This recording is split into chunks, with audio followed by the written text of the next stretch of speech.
morning, good morning, good morning. Ayan, araw tayo ng Sunday ngayon. Ayan, katatapos lang nating maghatid sa ating mga anak galing school. Araw ng Sunday, ang pinaka-Lunes dito sa Middle East. Ayan, dito sa Doha, Qatar. Ayan. So, nandito na ako sa parking namin. Ayan, so may expired na pala yung Qatar, driving license dito sa Qatar. So ayan, may expired na ang aking driving license dito sa Qatar. Ayan, so paano ba mag-renew ng driving license dito sa Qatar? Ayan, so nakuha ko yung driving license ko way back 2014. Ayan, so mag-iisang dekada na. So valid siya ng 5 years nung pagkakuha ko. Ayan, nakapag-first renew na ako. So ayan, isang dekada na, 2024 na. So may expired siya ng March 8. Ayan, so March 2 ngayon. Ayan, so magre-renew tayo. So ano ba ang mas maganda? Through Mitrash online o pupunta ng traffic department. Ayan, so susubukan ko this time yung Mitrash. Ayan, o kaya yung online. Ayan, yung online na yan sa Mitrash, as long as valid ang QID o Qatar ID, National Qatar ID, ayan, makakapag-renew tayo doon sa Mitrash. Ayan, kahit ang QID, ayan, yung Qatar ID natin, pwede tayong mag-renew doon. I mean, personal. Ayan, kasi pagka company, PRO, o yung company na mismo ang mag-renew. So ayun na nga, ayan, so this time susubukan natin ang online, ayan, through Mitrash. Ayan, ang pagkakaalam ko, 250 Qatarial, ang another 5 years, ayan. And then meron lang 20 Qatarial kung ipapa-QFOS o Qatar Post, sila na ang magdi-deliver. Ayan, pwede mo namang i-renew dito sa Mitrash and then pupunta ka na lang doon sa traffic department for releasing. Ayan, so since online, try natin pa-deliver. Ayan, so 270 Qatarial, valid for 5 years. Ayan, 5 years ulit yon. And eto siya, pagka ginawa natin sa Mitrash. Yan nga pala, ayan, baka hindi ka pa nakasubscribe sa aking YouTube channel. Baka naman. Rodel TV, ayan, buhay OFW dito sa Qatar. Pakiclick naman ang like. Ayan, pa-share na din para laging updated ang ating mga upload. Ayan, para lagi kayong updated sa ating mga upload dito sa Doha, Qatar. Ayan, maraming salamat.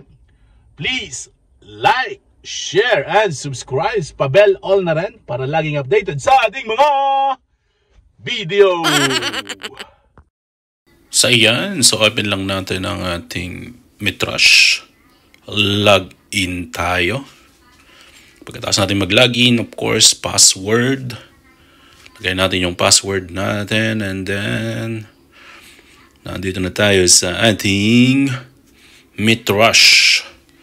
Pagkatapos ng ating Mitrash, ayan, click lang natin ang traffic. Pagka-traffic, andyan ang license services, dyan sa gawing kanan. Gawing kanan din ang renew driving license. And then, ayan na, input na natin ang ating QID. At mag-a-appear na dyan kung renewal na ang inyong driving license.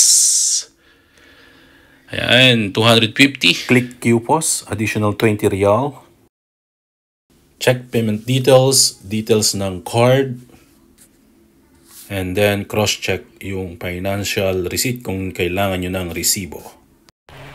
100 years later!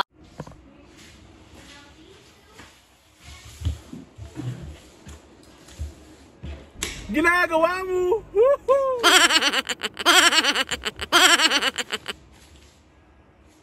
So ayan, so dumating na, kararating lang, mainit-init pa ang aking renew driving license.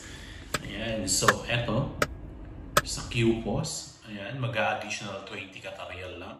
Ayan, so nag-renew ako ng aking driving license through Mitrash. Ayan, sa mga residency ng Qatar.